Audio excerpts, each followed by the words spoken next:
nací por un error. Mi mamá tuvo una noche descuidada con un tipo que casi ni conocía. Si mis abuelos no hubieran presionado a mis papás para que se casaran, probablemente yo ni existiría. Cuando nací, no fue un momento feliz para ellos, fue más bien como un castigo. Mi papá nunca se molestó en esconder cuánto le molestaba tenerme cerca. Ahí se fue mi juventud, murmuraba cada vez que me veía, como si yo hubiera destruido la gran vida que él quería tener. Mi mamá no me pegaba ni me gritaba, pero tampoco me abrazaba ni me decía algo bonito. Para ellos, yo no era realmente su hija, solo era una carga que tenían que aguantar. Mis primeros 11 años de vida se resumían en una sola regla: no seas un problema. Aprendí a caminar calladita, a hablar bajito y a mantenerme fuera del camino, pero por más cuidadosa que fuera, con solo estar ahí ya parecía que molestaba a mi papá. Hasta que un día todo cambió, nació Lorie. Ella fue como un milagro para mis papás, la niña de oro. Lloraron de felicidad, la abrazaron, la presumieron. Desde ese momento, yo me volví la extra, la niñera, la olvidada. Cale, cuida a tu hermana.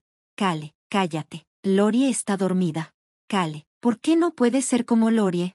A Lorie le compraban ropa nueva. Yo me quedaba con cosas viejas de gente que ni conocíamos. A Lorie le hacían fiestas de cumpleaños con pastel y todo. Yo tenía una vela y un pedazo de pan. A Lorie la abrazaban. A mí solo me ignoraban. Una vez le pregunté a mi mamá, ¿hice algo malo? Ella solo suspiró y no dijo nada, como si ni siquiera estuviera ahí. Me fui acostumbrando, dejé de esperar algo diferente, pero hubo una cosa que nunca dejé de hacer: soñar. Aprendí a desaparecer, si me quedaba lo bastante callada, si no causaba problemas, tal vez, solo tal vez, encontraría un poquito de paz. Pensaba que si me hacía invisible, tal vez mi papá dejaría de mirarme con odio, tal vez mi mamá dejaría de suspirar cada vez que hablaba, pero no importaba lo que hiciera, siempre era solo una sombra, ahí, para servirles.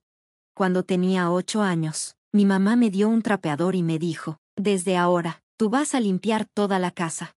Al principio solo limpiaba mesas y barría, pero pronto empecé a trapear, lavar la ropa, lavar trastes, hacer lo que se necesitara. A los 10 años, mi mamá ya casi no hacía nada.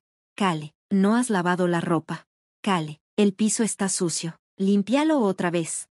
Cale, haz la cena. Así, sin más, me convertí en la sirvienta de la familia, sin pago, sin un gracias. Mientras yo trabajaba, Lorie vivía como una princesa. Mi mamá le compraba vestidos bonitos, le mandaba a hacer pasteles para su cumpleaños y le regalaba muñecas y juguetes cada vez que los pedía. Me acuerdo que una vez pedí una mochila nueva porque la mía ya se estaba deshaciendo. Mi mamá me vio como si estuviera loca. Tu mochila todavía sirve, me dijo. Una semana después, Lorie recibió una mochila rosa con brillantina, toda brillante y nueva. Pero lo más duro no eran las cosas que me negaban, lo peor era ver cómo miraban a Lorie con amor, como mi papá le sonreía y la felicitaba cuando sacaba buenas calificaciones, y yo podía limpiar toda la casa sin que nadie me dijera, bien hecho. Podía cocinar la cena todos los días y nadie me preguntaba si yo ya había comido. Aunque me sentía solo, había algo que me hacía sentir que valía la pena: cocinar. La primera vez que preparé algo yo solito tenía 9 años. Solo fueron unos huevos revueltos, pero todavía me acuerdo de lo feliz que me sentí al ver cómo la yema se derretía sobre la tostada. Con el tiempo, cocinar se volvió lo único que me hacía sentir bien. Aprendí mirando a mi mamá en la cocina. Me fijaba en cada cosa que hacía y, cuando podía, yo intentaba hacer lo mío. A los 13, ya podía preparar una comida completa por mi cuenta. Nunca se me va a olvidar la primera vez que hice lasaña para cenar. Lorie probó el primer bocado y dijo: «Wow, esto está riquísimo». Mi mamá sonrió, pero no fue para mí. Volteó a ver a mi papá y dijo: «Creo que esta vez me quedó mejor, ¿no crees?». Quise gritar: «Yo la hice». Pero luego recordé que solo era una sombra, y las sombras no reciben aplausos. Tragué mi coraje y pensé: «Está bien, algún día voy a encontrar un lugar al que de verdad pertenezca, un lugar donde no tenga que quedarme en la oscuridad esperando a que alguien me note». Siempre supe cuál era mi papel en la familia: la callada, la invisible, la que sobraba, pero eso no quería decir que no tuviera sueños. Yo quería ser chef, no solo alguien que cocina en casa, sino alguien que prepara comida que la gente nunca olvida. Después de la escuela, me ponía a ver programas de cocina, escribía recetas y practicaba cada vez que tenía chance. Soñaba con tener mi propio restaurante algún día, un lugar donde la gente llegara porque amaban mi comida, un lugar donde yo ya no fuera solo una sombra. Pero el día que dije mi sueño en voz alta, todos se burlaron. ¿Abrir un restaurante? ¿Y tú quién te crees? ¿Gordon Ramsay? Dijo mi papá, moviendo la cabeza. Los restaurantes cierran todo el tiempo. Alguien puede probar tu comida una vez y olvidarla al día siguiente. Cale, sé realista, agregó mi mamá. Consíguete un trabajo de verdad, contabilidad, oficina, maestra, algo estable. Y como siempre, Lorie tenía que meter su cuchara, pues podrías trabajar en un Wendy's. También necesitan cocineros. Todos se soltaron riendo. Yo apreté los dientes y me tragué el dolor. No entendía por qué, pero a pesar de todo, mi papá aceptó pagarme la escuela de cocina, aunque fue muy claro. Esto es todo lo que vas a recibir de mí, no esperes nada más. La casa, el dinero, todo es para Lorie. Pensé que eso me iba a doler, pero lo que sentí fue alivio. No necesitaba nada de ellos. Lo único que quería era una oportunidad, y por fin la iba a tener. La escuela de cocina fue el primer lugar donde sentí que sí pertenecía. Nadie me ignoraba, nadie me comparaba con Lorie. Ahí, lo único que importaba era tu talento, la comida que preparabas. Me quedaba tarde practicando, mejoré mis técnicas con el cuchillo, aprendí cómo combinar los sabores y me esforcé todos los días. Por primera vez en mi vida, me sentí importante, soñaba que después de graduarme, iba a encontrar un trabajo estable y, poco a poco, abriría mi propio restaurante, pero ese sueño se vino abajo bien rápido. No tenía ahorros, ni dónde quedarme, así que no me quedó de otra más que regresar a casa. En cuanto crucé la puerta, supe que nada había cambiado. Ahora eres chef, ¿verdad? Dijo mi mamá con esa vocecita falsa que siempre usa cuando quiere burlarse. Eso significa que vas a cocinar todos los días, ¿no? Digo, no es como si tuvieras algo más importante que hacer. Lorie se rió. Sí, mínimo ahora sí sirves de algo en esta familia. No contesté. ¿Para qué? No había nada que decir. Solo colgué mi diploma de cocina en la pared de mi cuarto de toda la vida. Ese cuartito con papel tapiz ya deslavado y la misma cama vieja en la que dormía desde niña. Había llegado tan lejos, solo para terminar donde empecé. Pero me hice una promesa, no me voy a quedar aquí para siempre. Un día me voy a ir, y esta vez sí va a ser para no volver jamás. Pensé que la vida cambiaría después de graduarme de la escuela de cocina, pero no. Seguía siendo Cale. La invisible. Ahora, además, la chef no pagada de la familia. Todos los días me partía el alma trabajando en un restaurante pequeño. El sueldo era bajo, pero al menos iba agarrando experiencia. Mi turno empezaba temprano y terminaba bien tarde. Pero incluso así, al llegar a la casa, mi mamá siempre tenía algo más que encargarme. Ya tienes trabajo, pero no se te olvide limpiar la casa, me decía como si fuera lo más normal del mundo. Casi me reí, si no hubiera sido tan cruel. Llevaba toda la vida haciendo tareas domésticas, desde que estaba chiquita. Y mientras tanto, Lorie seguía sin mover un dedo. La niña de oro. La trataban como a una princesa. Mis papás le daban todo. Todo. Cuando empezó su último año de prepa, mi papá llegó con un carro nuevo, blanco, brillando bajo el sol. Se bajó sonriendo y gritó: «Mi niña se merece lo mejor». Le dio las llaves como si estuvieran en una película. Me quedé ahí, viendo el coche brillar, y se me hizo un nudo en el pecho. A su edad, yo ni soñaba con tener coche. Caminaba o usaba una bici vieja prestada para ir al trabajo. Una vez mencioné que quería ahorrar para comprarme uno usado, y mis papás se burlaron de mí. ¿Con qué dinero?, dijeron. Si ni siquiera puedes pagar la renta. Quería mudarme, pero con lo poco que ganaba, no me alcanzaba para rentar algo sola. Intenté ahorrar, pero mi mamá siempre encontraba alguna excusa para pedirme dinero. Vives en esta casa, así que tienes que ayudar con los gastos, me decía. No importaba que yo cocinara todas las comidas y limpiara todos los días. Aún así, tenía que darles parte de mi sueldo. Me trataban como si fuera una huésped no deseada. Esa Navidad, me hice otra promesa, iba a hacer algo para sentirme valiosa. Para demostrarme que sí importo. Ahorré durante meses para poder comprar regalitos para todos. Pero luego vi los regalazos que mis papás le dieron a Lorie, un iPhone nuevo, joyas, cosas carísimas. Y ahí supe que yo jamás podría competir con eso. Así que, me fui a lo más loco, compré boletos de lotería. No eran los más baratos, eran los boletos para el premio mayor más grande del año. Pensé que, tal vez, solo tal vez, algo bueno podría pasar por una vez en esta familia. La mañana de Navidad puse los sobres sobre la mesa. Cada uno tenía un boleto adentro. Pero cuando los abrieron, nadie sonrió. Nadie se emocionó. Al contrario, empezaron a burlarse. ¿Boletos de lotería? Mi papá levantó una ceja con desdén. ¿Hablas en serio, Cale? ¿No se te ocurrió algo más útil? Mi mamá negó con la cabeza. ¡Qué desperdicio! Lorie se rió y aventó el sobre a un lado. ¡Qué oso! Eres tan pobre que ni siquiera pudiste darnos un regalo de verdad. Y todos se rieron. Ahí me quedé, congelada, con las mejillas hirviendo. Entonces mi mamá me miró con su típica sonrisita falsa y dijo: ahora que lo pienso, como Cale no nos trajo nada especial, tampoco debería esperar ningún regalo. Me parece justo, ¿no? Todos asintieron como si tuviera toda la razón del mundo. Me agarré fuerte del borde de la mesa, clavando las uñas en la palma de mi mano. Y sin decir ni una palabra, me levanté y les arranqué los boletos de las manos. ¿Saben qué?, dije, temblando de coraje. Me los voy a quedar. ¡Feliz Navidad! No esperé a que nadie dijera nada. Salí hecha una furia de esa casa, sintiendo que el aire no me entraba. Se supone que la Navidad es para estar en familia, pero nunca me había sentido tan sola en mi vida. Unos días después, casi hasta se me habían olvidado los boletos. Los traía guardados en el bolsillo de mi abrigo y los dejé aventados sobre una silla en mi cuarto. Ni pensaba que saliera nada de eso. Hasta que, una mañana, durante mi descanso en el restaurante, sonó mi celular. Era un número desconocido. Casi no contesto porque pensé que era spam, pero la voz del otro lado me dejó helada. Hola, ¿hablo con Cale Harrison? Soy Katy, de la Lotería Estatal. Le llamo para informarle que uno de sus boletos ganó el premio mayor. Me enderecé de golpe. ¿Cómo dijo? Su boleto coincidió con todos los números del sorteo navideño. Después de impuestos, su premio es de $2.500.000. Todo me empezó a dar vueltas. Me aferré al celular como si se me fuera a escapar de las manos. $2.500.000. Jamás en mi vida había soñado con una cantidad así.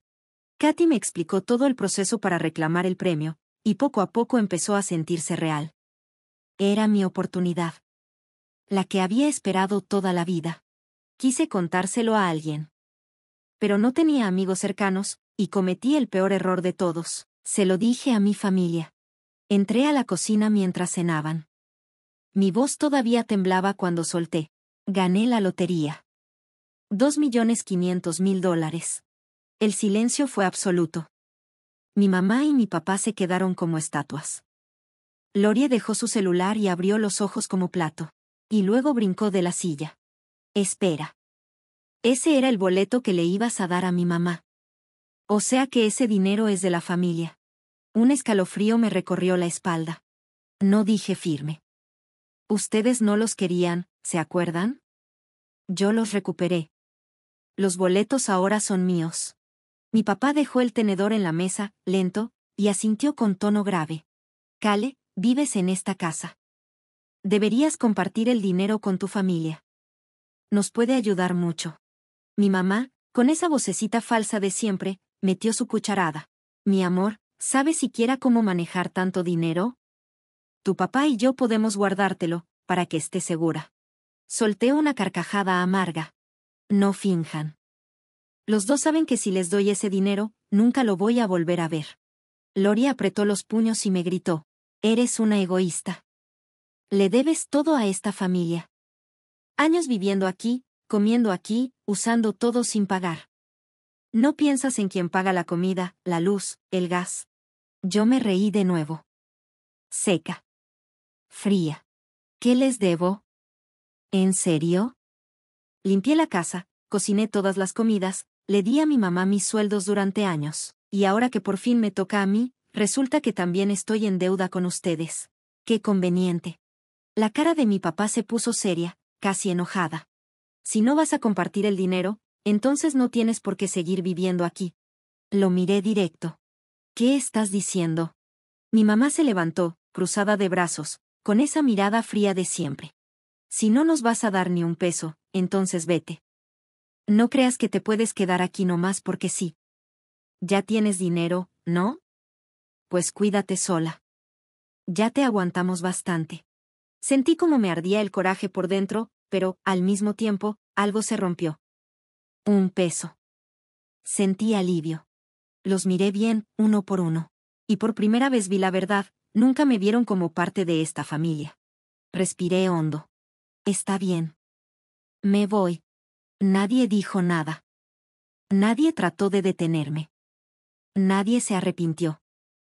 Subí las escaleras, metí mi ropa en una bolsa, agarré mis papeles y el boleto ganador. Cuando llegué a la puerta, me detuve un segundo. Gracias, dije con voz tranquila. Gracias, porque ahora sé que aquí nunca pertenecí. Y me fui, no volteé atrás. No tenía casa, no tenía familia. Pero tenía algo más valioso, una oportunidad de empezar de nuevo.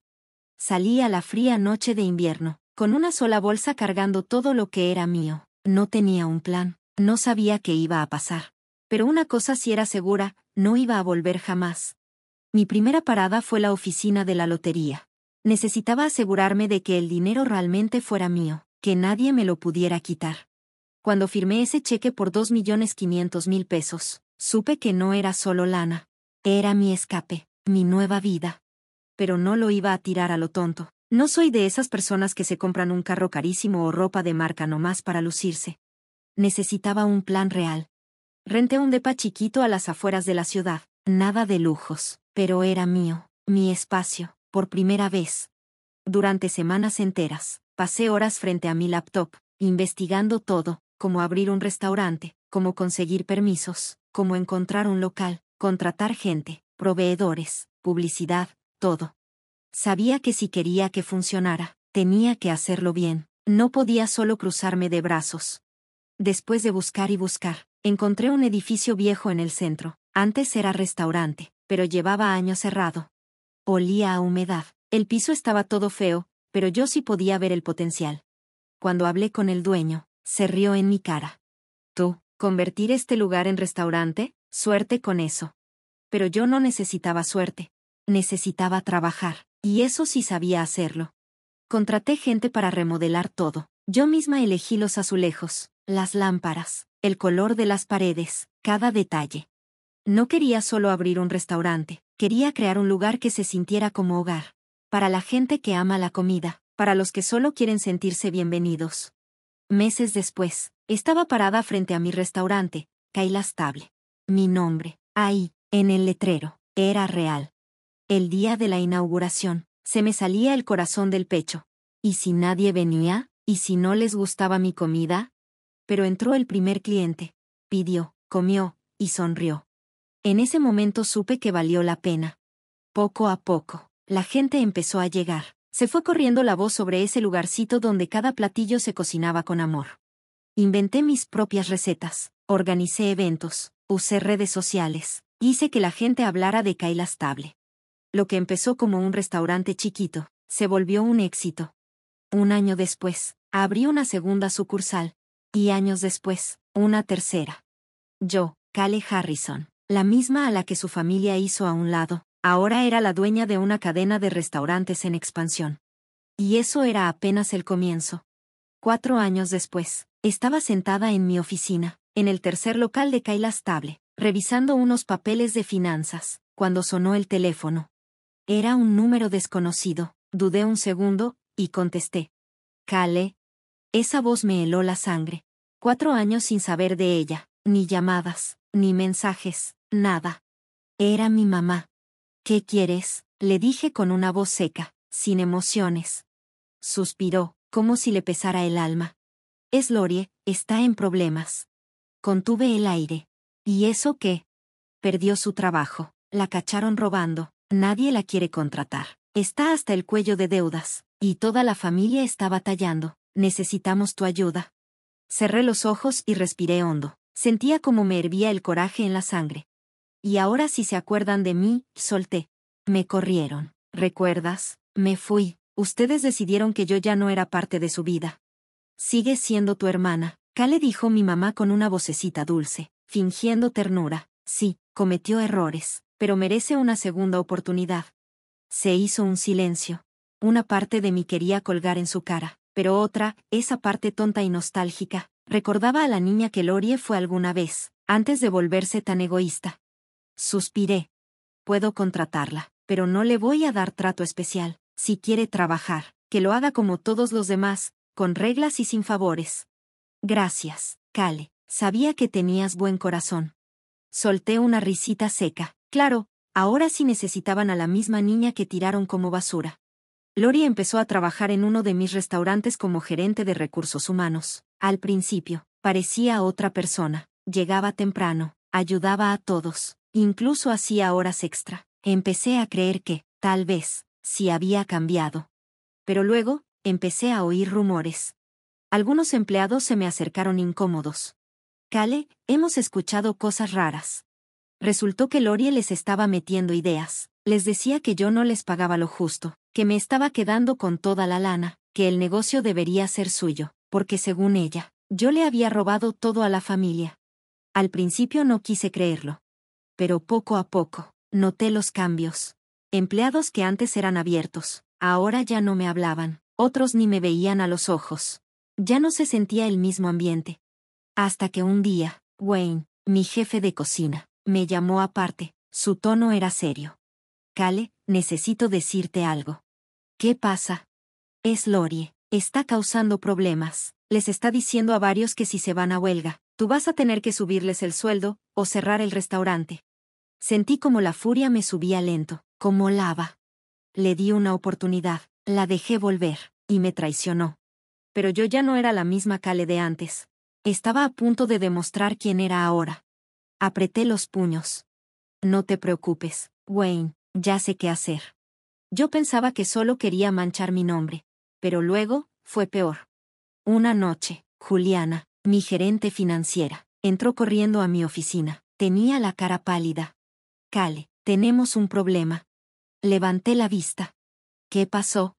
Faltan $10,000 de este mes. El dinero desapareció. No hay registro de que lo sacaran de la caja fuerte. Sentí como se me caía el alma. ¿Alguien más lo sabe? Pregunté bajito. No, me di cuenta apenas después de revisar todo otra vez, pero Cale, solo pocas personas tienen acceso a esa caja. Me miró fijamente. Tú, yo, Wayne y ella. No dijo el nombre, pero no tenía que hacerlo. Yo ya sabía quién era. No quería creerlo sin pruebas, pero tampoco podía dejarlo pasar. Alguien estaba robando, no solo a mí, sino a todo mi equipo, y eso no se perdona.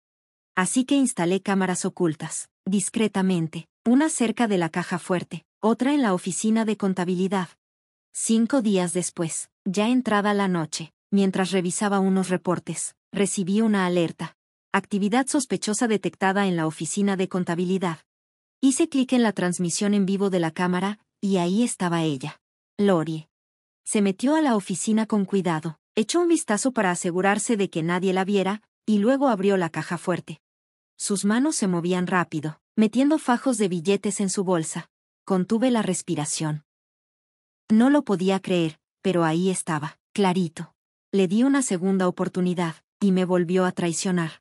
A la mañana siguiente, llamé a la policía. Cuando llegaron al restaurante y preguntaron por ella, Lorie entró en pánico. ¿Qué estás haciendo? Yo no hice nada. Yo nomás me quedé parada, con los brazos cruzados, y la voz tranquila pero firme. Tengo pruebas, las cámaras grabaron todo. La cara de Lorie se puso blanca como papel. No me vas a hacer esto, ¿verdad? La miré directo a los ojos. Sí, lo voy a hacer. La policía la esposó ahí mismo, frente a todos, empleados, clientes, todos la vieron.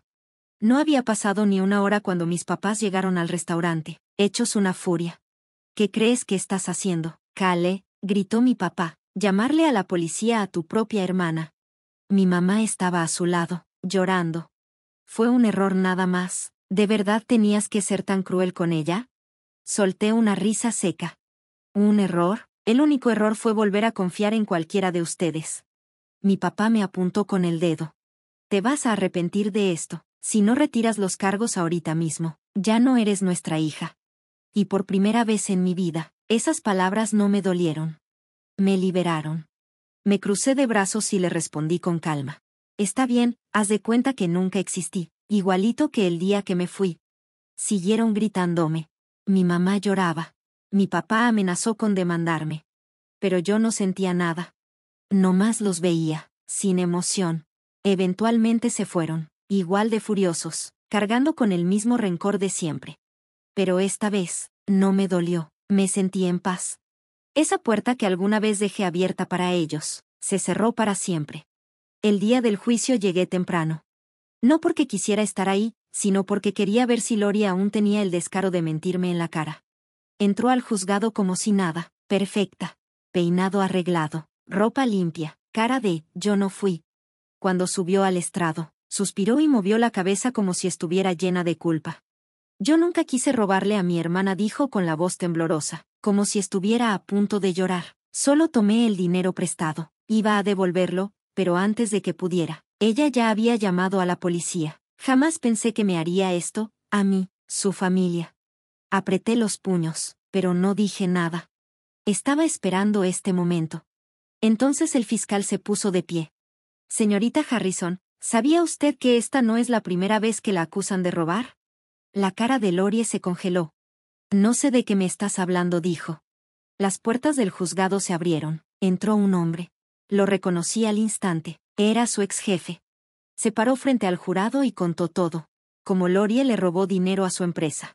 Y cómo, cuando la cacharon, inventó una mentira horrible, lo acusó de acoso sexual para evitar que la despidieran. El tribunal se llenó de murmullos y jadeos. Lori se quedó sin palabras. Por primera vez, no tenía a dónde correr. Luego el fiscal puso una grabación. Era de antiguos empleados que confirmaban que Lori había inventado todo para protegerse.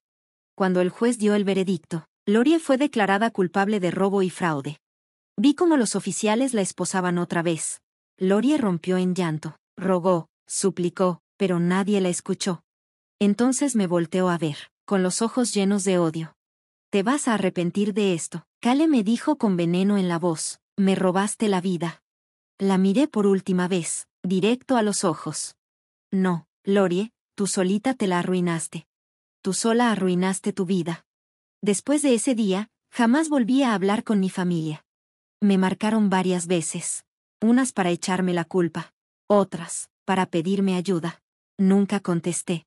Corté todos los lazos, ya no eran parte de mi vida. Me enfoqué en mi trabajo y en hacer crecer mi restaurante. Con los años, Kayla Stable llegó a tener 6 sucursales por todo el estado. Se volvió un nombre conocido en el mundo de la comida. Pero más allá del éxito, ya no estaba sola. Wayne, Juliana, y todo mi equipo fiel, no eran solo compañeros de trabajo. Ellos se volvieron mi verdadera familia. Una familia construida con respeto, confianza y cariño. No con sangre. Yo antes era Cale, la olvidada. La que nadie veía. La que no importaba. La rara. La paria. Pero ahora soy Cale Harrison.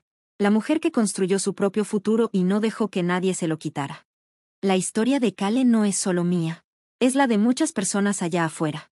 Personas que fueron usadas, traicionadas, o maltratadas por su propia familia, pero aún así, se levantaron. Esta historia es un recordatorio. La familia no siempre es amor. Ni siempre es refugio. Y a veces, cortar lazos con gente tóxica es la única manera de encontrar tu valor. El éxito no llega por suerte. Llega con trabajo duro, con fuerza, y con fe en uno mismo. La vida de Cale demuestra algo bien claro. Tu pasado no define tu futuro. Tú lo haces. ¿Tú qué opinas de esta historia? ¿Te ha tocado pasar algo así? ¿Conoces a alguien que haya tenido que pelear por su valor? Déjalo en los comentarios. Y síguenos para conocer más historias reales, fuertes y poderosas, sobre la vida, la familia y lo que realmente significa salir adelante.